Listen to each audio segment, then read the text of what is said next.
Hey everybody, this is Jim the Tabletop Engineer, and welcome back to my playthrough of Maladum. If you haven't watched the video before this one, you might want to go watch it. It explains what Maladum is and sort of what's the general idea of how it's set up with miniatures and terrain.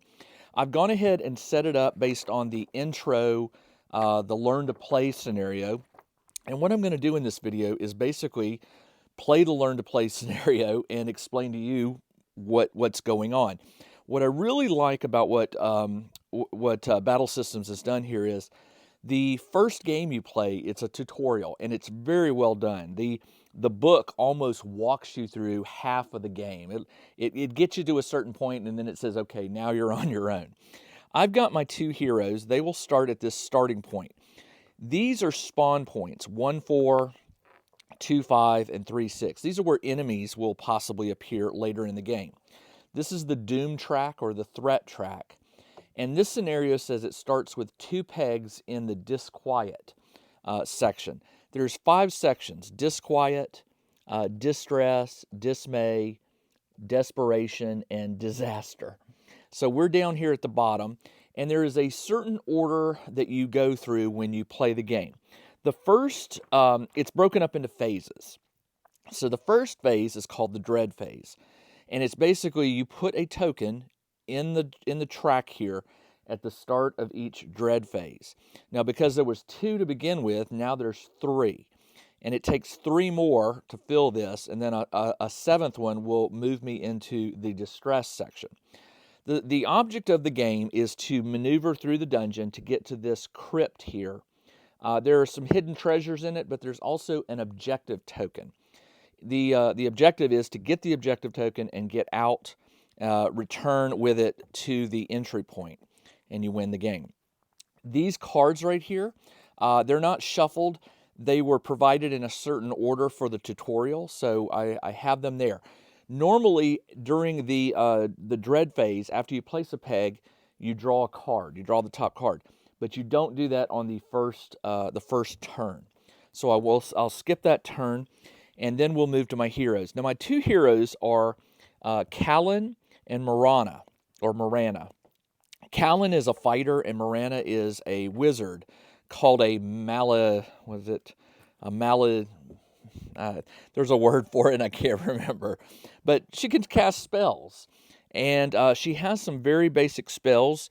They are called Bless and Focused Energy. Those are the 2 that it recommends you start with for this initial setting. Now, during your turn, you get 2 actions. They can be taken in any order. They include move, fight, search, and some other ones. When you move, you can move 4 squares. This is done on a gridded system. You can do it without the grid, but it's just easier, and it does come with a gridded mat, so you might as well use it. Now, in this dungeon, I've got a crate here. There is a chest behind this wall, and then the tomb is over here. Each one of these sections is defined as a room, and you can search rooms 1 time. So if both people were in there and one searches, that's done. And then what you do is you put this token, you change it from a magnifying glass to an exclamation to indicate that you searched it.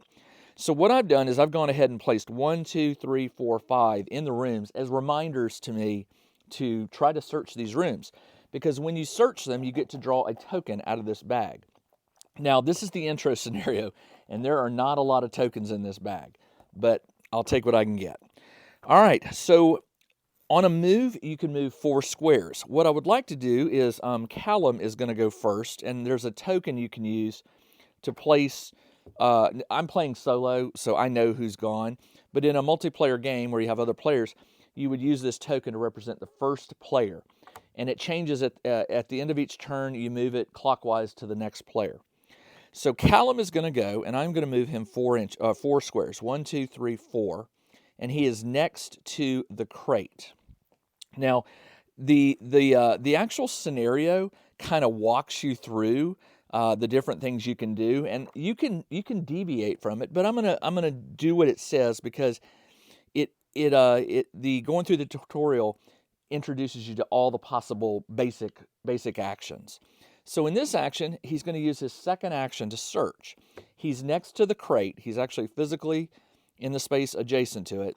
So I will take the lid off and I pour these out. And these were placed in here randomly. I don't know what's in here. We have, it looks like a dagger and a bow. Well, a bow is good. It's a ranged weapon. And on the back is a number. Now this is right here, should not be in there. Actually, yeah, it should.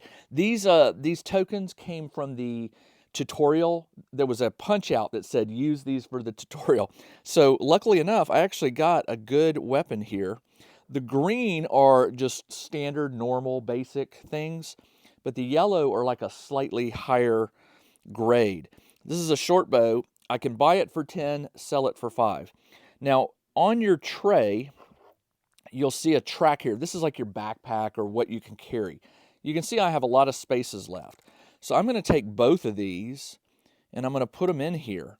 Now with the bow, I don't think I can use it because I think you actually need projectiles. And I don't know if maybe this is projectile. I think that looks like an arrow, but I don't know 100%. So I'm going to put those in here, and you can see I've got a little space extra.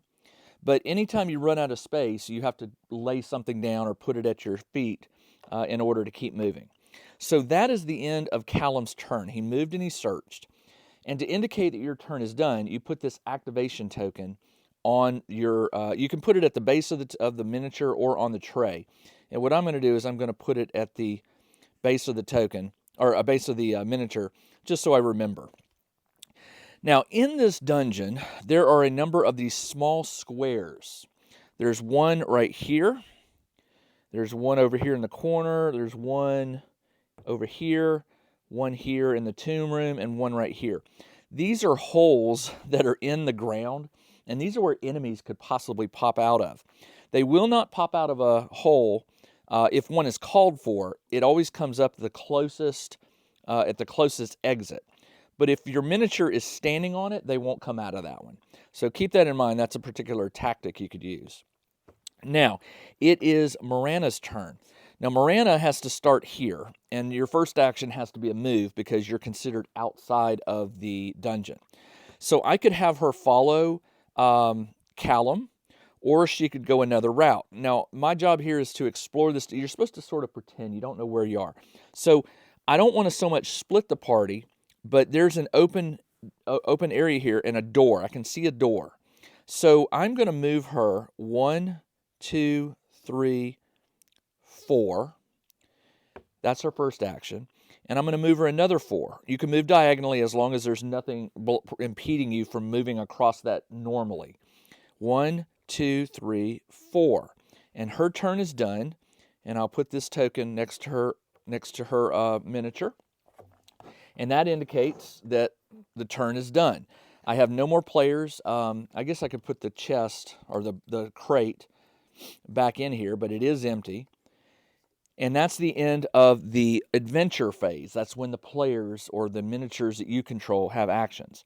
Now you do what's called the adversary phase. In this phase, adversaries arrive, and it's based on an image here in the section you're in. Now I'm in the disquiet section. So there's a what kind of creature is that called? Let me see. It's called a Lamentor.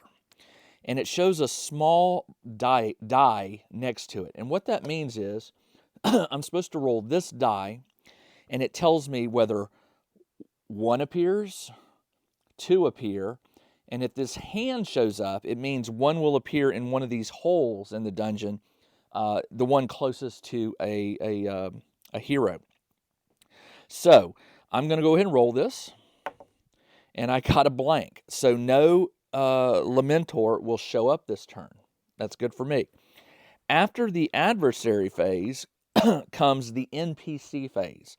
Now, you can hire NPCs to escort you or help you. There are NPCs that you might encounter in a dungeon. But in this particular game, there are no NPCs. So we will skip that phase and go right to the assessment phase. Now, in the assessment phase, there are some different things you have to do. 1, you remove the activation tokens so that the heroes are ready to go again. But heroes can get conditions. They can be blessed. They can be poisoned. They can be bleeding. There's different ones. And it's during this assessment phase that you look at your hero's track. And if there's any tokens here, these are where the conditions are kept. You have to address them. Right now, none of my heroes have any conditions, so I can skip that, and we go right back to the dread phase. Now, in the dread phase, you place a token, a black token, in here. And we're not to the last one yet, so we're still in the disquiet phase. But starting with the second turn, you draw a card. So I draw the card, and it's called Alarm. And the cards are broken into sections, and the sections are based on these sections. So, for example, Disquiet is this one, and this section is Distress up to Dismay, and then this one is these last two. So I look at what section I'm in. I'm in Disquiet. It says, your presence has sounded an alarm. Increase the dread by 1. So I have to go ahead and put another token in here. So we're getting faster. Now notice, when I move out of Disquiet and I get into Distress, I still roll the black die for a Lamentor. But every turn, there will be one of this creature called a Myria that will show up. And when a creature shows up, there's a way you roll randomly, and we'll get to that. So now that this is done, it goes to the adventurer phase. So, actually, I had these reversed. Excuse me. So I'm going to have Marana go first. There's a door here. A door, to open a door is called a free action, or it's called a what do they call it? An effortless action. In the game, it's called an effortless action. You can take one effortless action during your turn. In addition to opening a door, an effortless action, I think, is picking up an object that was on the ground. You can search a room. Actually, no, I think the searching is an action. It is. You can dash. A dash allows you to move one extra space more than what you normally should. It's useful for getting into cover and things like that.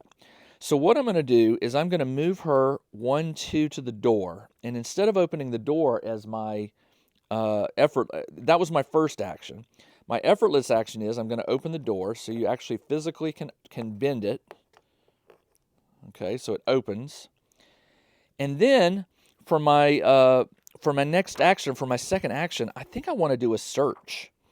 I think I'm going to do a search, and let me make sure that is the case. Yeah, that's an action. So it's a search action. So I'm going to flip this over to the exclamation to indicate this room has been searched. And I come over to the bag, and there's not a lot of, give it a shake. More tokens will be added to this bag as you play more scenarios. So I'm just going to reach in there, and the first one I touch, I pull out, and I got an apple, which allows you to heal a health if you eat it. And you put that either in your tray or drop it at your feet. And so she's got 2 apples, so she's doing pretty good. And her turn is done, so I will place an activation token there to indicate her turn is over. Now, the lore of this is that there is a secret item, artifact hidden in a crypt, a sarcophagus. So I need to find it. It's obviously not in this room. It's not here. So I need to keep moving. Now, Callan, there's a door here. Where is it? Right here. So Callan will move 1, 2, effortless action. He will open a door. And then he will continue moving 3, 4. So he's in this room, and all of a sudden, he spots a chest right here. Let me make sure you can see that. Yep, maybe not. It's right. Pull this. It's right there. Can you see it? Yep.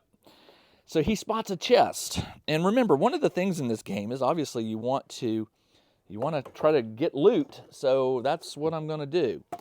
I probably should have cleared off this table a little better so I didn't knock anything over. All right. So let's do that. But I can get to the chest with my second move, but I won't be able to open it this turn. I will on the next turn, but instead what I'm going to do is I'm going to search this room. So Callum decides to search this room, and I flip the token over to its exclamation, and I get to draw another token. And I drew, I don't know what this is. What is this? It looks like a baton, like a stick to hit with, and it does 1 damage. I will put that in my... I'm collecting these things because I can sell them in the market. When this adventure ends, you go back to town and you can sell them. That is his turn. He moved and he searched, and his turn is done. All right, so now we come to the adversary phase. Now, again, I'm going to roll this die to see how many Lamentors, and I got a hand. So that means one of the Lamentors is going to appear at one of these spaces relative to an adventurer. Now, the closest one, this one right here is 2 spaces from Callum, and this one is 2 from Marana. If there's a tie, the first player gets to choose. Well, I'm playing solo, I get to choose. Obviously, I want to put it on Callum because he's got the better fighting skill, better armor. He's got 1 armor, which we'll cover that in a minute. So it is near Callum.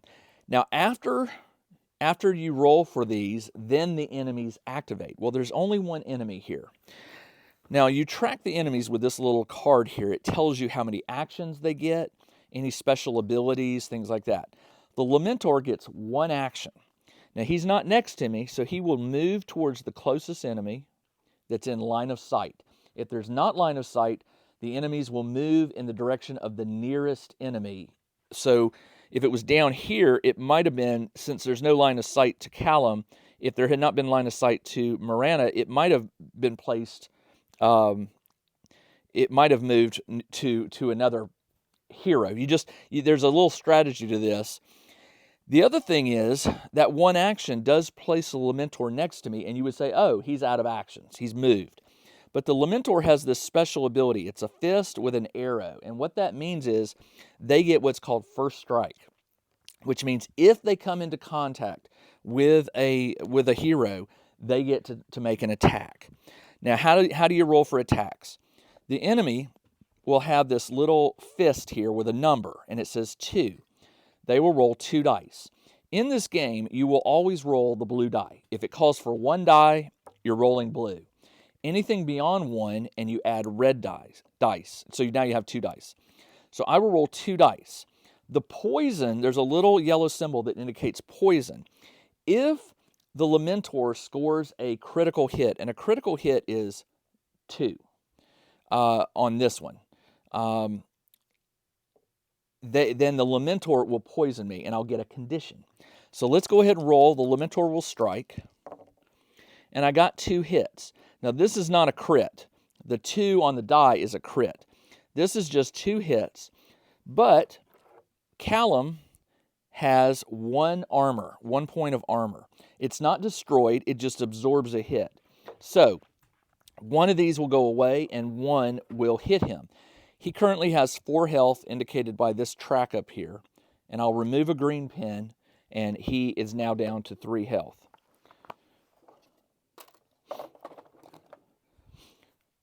All right, let's see. That was the Lamentor. All right, so that was the adversary phase. After the adversary is the NPC. There are no NPCs. And then you do the assessment phase. I will pick up the activation tokens. I'm not poisoned or on fire or anything like that, so there's no conditions to deal with. And now we go back to the dread phase. Now I take another token, and I put it in here. And by the way, any spellcasters or any wizards or magic that you cast during a turn. So let's say that Marana chose to cast a spell. The first time you do that in a turn or a round or whatever, you put another peg in here. It's because magic brings the dungeon, it wakes it up faster. You only do that once per turn. So if she casts 2 spells, I'm not going to put 2 pegs, I'll just put the 1, because it's just the first time a spell is cast per turn. All right, it is now time to draw an event card. It's called Feeling Lucky. Disquiet to Doom. Okay, so all the way up. Reduce the dread by 1. So I get to take a peg out. And it says all adventurers become blessed. Okay. The blessed token, which I have, we now have a condition. It's these little angel wings. I put these on my tray to indicate they are blessed. I believe the rules say you can never have more than 2 blessed at a time, but they've got 1 each. What is a blessed token for? A blessed token can be used to re-roll 1 die. You can re-roll 1 of yours, or you could re-roll 1 of the enemy's die. Now, if you have 2 blessed tokens, you can only re-roll a die 1 time, or re-roll a roll of dice 1 time. So if I use a bless and I roll a die and I get the same result, I'm done. I can't use a second bless because you can only do it once per set of dice rolls. Once per dice roll. All right, it is now the adventurer phase. So over here, Callum has got a Lamentor that he needs to deal with. Callum has a hand weapon that has a 2 on it. It's a battle axe. But he also has a skill called Weapons Master, and he's first level with it. And there are little pips that you color in on these tracker cards as they level up. And we'll cover that in later videos. But for right now, just know he's got 1 pip covered for the master weapon guy. And what that means is there are cards, if I can find them, here it is. There are cards that come for each class. Now, Callum is a sellsword. That's his class. Miranda is a rook. That's her class. And these cards have these special, they're little reference cards. So if I take Callum's and I look up Weapons Master, level 1, it says you may make a melee attack with a weapon. You may re-roll 1 die. Passive, use shield block as an effortless action. I'll cover that later, but right now the cool thing is I'm going to get 2 actions. But one of those actions, I could choose to use my Weapon Master skill, which means I make the attack and I get to re-roll a die. So I'm going to do that. And the way you do that, you have these purple skill tokens. I have 2 of them. He's got, I'm supposed to have 2. That's interesting. It says he's got 1 on here, but I believe he starts with, oh, no, here it is. No, it says skill. It showed me starting with 2. I wonder why that was. Yeah. Maybe that was because he is a weapons master. And it says you increase your starting skill by 1. Yes. So I have 2. When you use a skill, you use a peg, which I'm going to take off. And we are going to attack melee with 2 dice. Now, also remember, I have the bless condition, so I could use that for a reroll. But why use that when I've got this free reroll because I'm using this skill? So let's go ahead and try to kill it. I got a crit and a 1 hit. Now, 3 hits, definitely more than enough to kill a Lamentor. All the creatures on here on this little card have 1 health unless it shows these hearts. The Rot Troll has 3. So it takes one hit to kill this one, 1 hit to kill this one, 1 hit to kill this one. But they have armor. The Lamentor has 1 shield right here, which means it would absorb 1. But the other 2 will get through. It only has 1 health, and so the Lamentor is destroyed. And that is the end of that. That was his first action. Now for his second action, I really wanted to search this chest. So instead, I'm just going to, I'm going to choose to move my full 4. 1, 2, 3, 4. I want to get over here and find this chest. In order to successfully complete this mission, I have to find this objective and get it back before I hit the dismay section. So I've only got this many turns, which seems like a lot, but it goes fast. All right, what next? He has moved and he is done. So I will place the activation token to indicate he's done. That leaves Miranda to search the chest. She will move 1, 2. She is next to the chest, so I'm going to open it up. And I'm going to flip it out and let's see what we got. I got a shield. That could come in here. A small shield. I'm going to put that in her backpack. I got a hammer with 1 die. Not so great. And what else do I have? Oops. I'm quickly filling up my my tray here. And then I got, it looks like a gold nugget. This is crafting material. There are items that you can get that you can use to craft magic items and things like that. So I'm going to hold on to that. Her tray is pretty much full, except she's got enough. It looks like she's got enough to fit one. No, she's done. She couldn't fit any more in there. So we are done there. And so she moved in and she searched, and that ends her turn. So for the enemy phase, there are no enemies, but we have to roll for it. So we're still here, so I roll to see if any Lamentors appear. 1. Okay, now it's not the hand, it's the face. And what that means is you roll this die, which is a d6, 1 through 6, and you place it on one of the numbered items. So I rolled a 3, okay, which means the Lamentor starts at 3, which is up here. Now the bad news for me is he's considered off, but once he enters, he'll be able to see Callum, so there is line of sight there. But right now, he's just primed. It is now time for the enemy phase, so he will move. When he moves in 1, he sees Callum. He can go 2, 3. There's line of sight. There's no terrain between us, so he will get his we are almost there. Strike. It's the NPC phase. No NPCs. So and during the cleanup phase, now what I'm going to do, activation tokens, and there are no conditions. I'm gonna use that I have to worry about. And I'm going to have Callum strike out at him to re-roll the blue die. I could use my final skill the red has, but I'd rather not. I want to save it for, which is good, and a skull. Trying to get out of here. There's a 3 so I'm just going to strike for my first action. I roll 2 dice. With this one, there is a 1, 2, 3, 4, 1 to do the damage.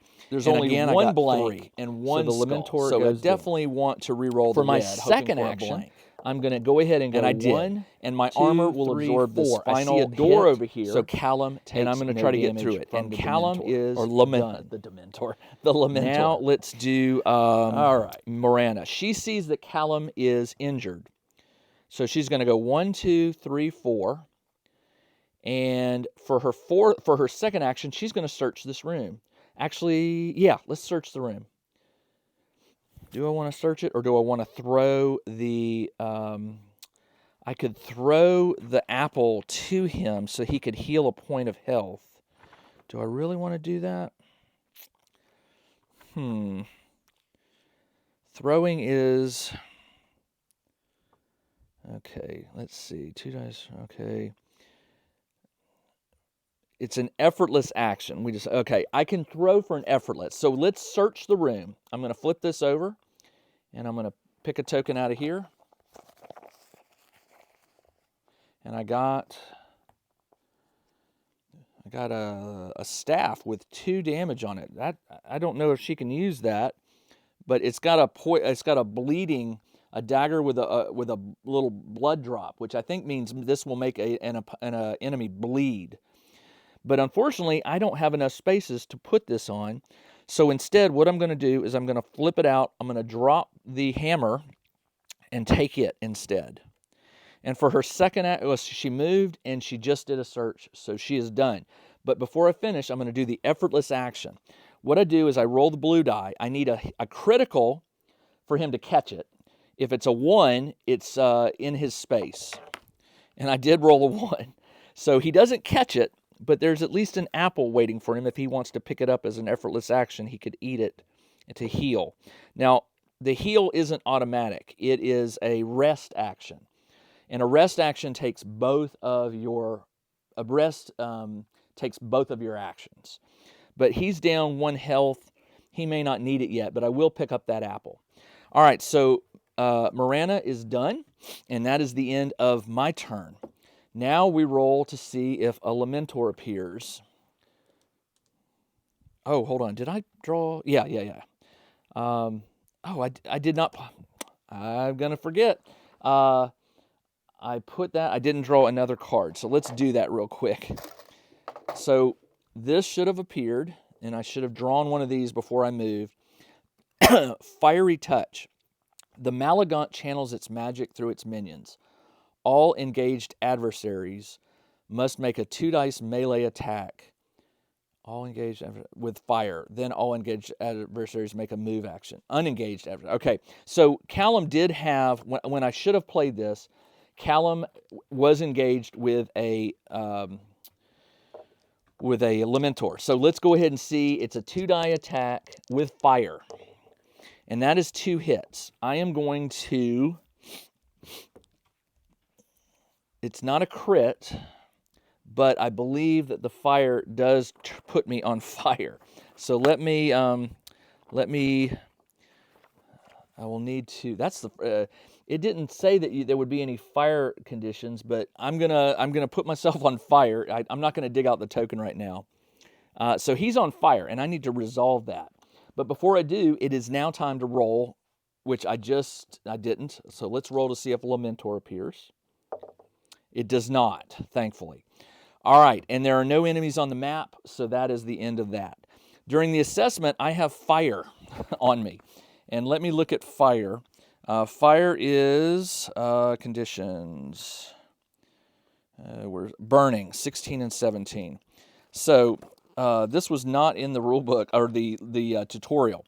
So there's all these conditions: wounded, poisoned, burning, terrified, burning. In each assessment phase, this character loses a health. While burning, the character is a source of fire for any rules that could require it. The character cannot rest. 2 consecutive actions must be spent in the same round to remove a burning counter. In addition to the burning character, other friendly characters can contribute any number of actions toward this, suffering a fatigue counter. Okay. Yeah. So we haven't covered fatigue, and I will cover that in a later game because there's really not a need for it in this one. But fatigue is when you do something out of turn. I'm not going to do that right now. Instead, what I'm going to do is I'm going to have Callum go. He's going to burn both of his turns to put out the fire. So he is done. He's done. And I should have drawn another card. I keep forgetting. Disquiet. An adventurer trips a wire and an arrow shoots from the wall. A random adventurer suffers a ranged attack with 1 die. Shuffle this card back into the deck. All right, let me shuffle it. Let me roll it. Well, a random character. So what I'll do is 1, 2, 3. It's Callum. It's a 3, so it is Callum. Let's see if it hits him. It does for 2 damage. His armor takes 1, and he takes another damage token. Man. Okay. So now Callum will go. I should have removed these activation tokens. So Callum will go. He takes both of his actions to put out the fire. So he's not on fire anymore, but his turn is ended. It is now Mirana's turn. Now Mirana, she could run for the door. Let me do that. 1, 2, 3, 4. And as an effortless action, I will open the door. And then she sees the sarcophagus. So she says, here it is. She moves in. She's going to stand on top of this pit. So that, well, she needs to be next to it. So I have to put her next to it. Hopefully a Lamentor does not appear, because if it does, it will appear right next to her. And that is the end of her turn. She already did an effortless action with the door, so she doesn't get another one of those, and her turn is done. Now, enemy phase, we roll to see if an enemy appears. It does, and I rolled the hand, which means this Lamentor is right next to Mirana. It will get a free attack on her. First strike. And no hits, blank and blank, so she got lucky there. All right, that is the end of the adversary phase. So on the NPC phase, there's no NPCs. And now on the conditions, he is no longer on fire, so I don't have to check for that. Now we put a token in, and we are now officially in the next section. We are in the distress section. After I put this token, I draw a card, and I'm supposed to shuffle this back in. These are in a specific order, so I'm just going to... You're not supposed to... that's weird. You know what? I'll shuffle it. It said to shuffle, so I'm going to do it. All right. There we go. Okay, put it in. Let's draw a card. I got Disquiet. The adventurer with the most health, that would be Marana. She's got 3 to Callum's 2. Suffers 2 damage. They may spend magic pegs to reduce this.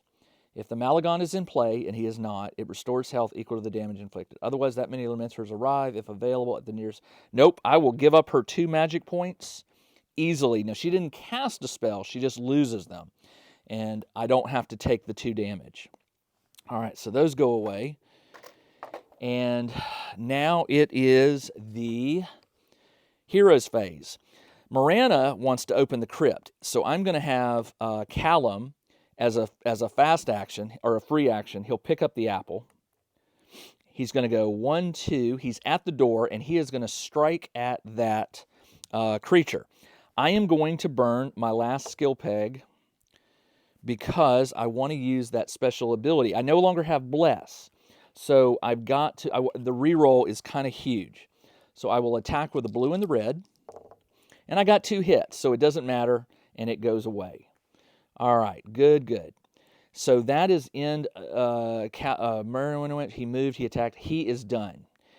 His effortless action was he picked up the apple. So that is the end of the turn. We roll for an enemy. So now we are in the distress. So I roll the die for a Lamentor. And I got 2. 2 will appear, and what number?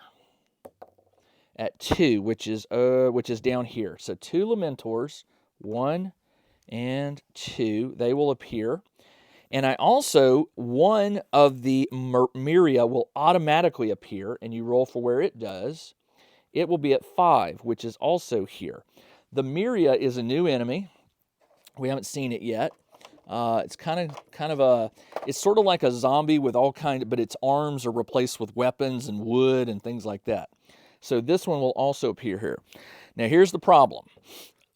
They will go ahead and activate. I can't remember the rule for who activates first. I think it's the highest to lowest. So in this case, the Myria is higher. It has 1 action. And does it have 1 action? Yeah, 1 action. So it moves 1, 2, 3, 4. It sees Callum, so it's moving in his direction. And it does not have fast strike, but it's coming. And then these will enter. And remember, if you can't, there's no line of sight, but they will move to the closest adventurer. So it goes 1, 2, 3, 4. 1, 2, 3, 4. So I've got these 3 guys coming at me. And unfortunately, I think they're gonna get to me. All right. You know what? I didn't do Marana. I did Callum, but Marana will search this after he destroyed it. So let's open it up. All right. We do have the objective token. Now, this does not take space, I believe. I think it just said you just put it on your thing. I've got an axe for 2, a sword for 2, and a helmet. Oh, that would be good to have. She unfortunately has no more places to store anything, and it looks like the enemies are coming. So she's going to have to leave it. And her action was to open the chest, and now she will search this room because there's no enemies in here. She'll search it, and we draw 1 token. And it looks like we got, it looks like some arrows possibly. And again, she can't fit that in. Actually, can she? Oh, yeah, she can because she threw the apple. So she'll take that. And what was one of the other things? Were any of them small? The helm. You know what? Rather than the arrows, I'm going to take that helmet. She'll take the helmet. And when she finds the arrows, she's not going to replace it. So she just tosses it down on the ground. So these go back in. And this gets tossed down on the ground. And she's got, that is her last turn, and she is done. So I pick up these. Actually, they just appeared and moved. So now it's the NPC phase. I did it a little out of order. Sorry about that. And now it's the assessment phase. I have no conditions. So it is now time to put another peg.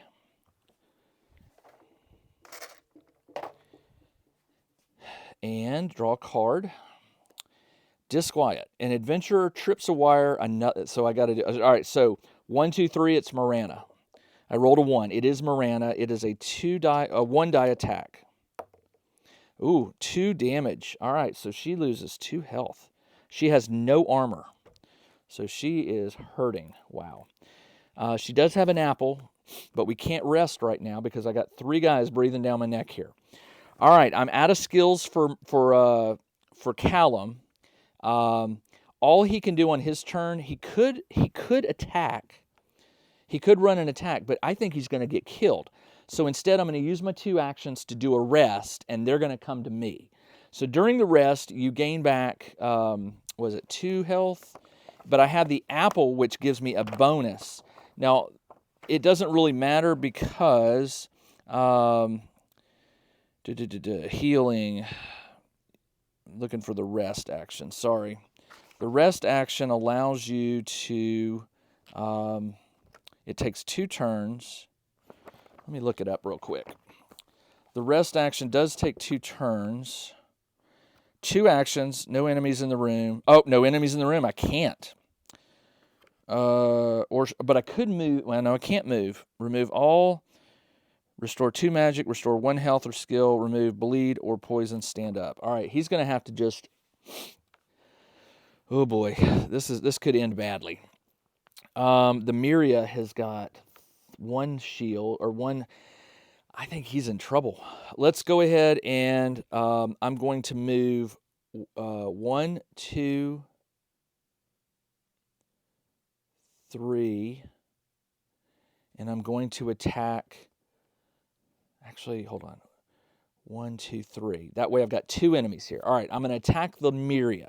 I roll 2 dice, and what I'm looking for is he's got 1 shield, so I need at least 2 hits. And I got 1 hit, which goes in his shield, and that is bad. Then for my second action, I'm going to hit him again, and I got nothing. So now, so now it's her turn. She will move 1, 2, 3, 4, and she cannot use her weapon. She has no magic, so all she can do is move up and try to take some of the.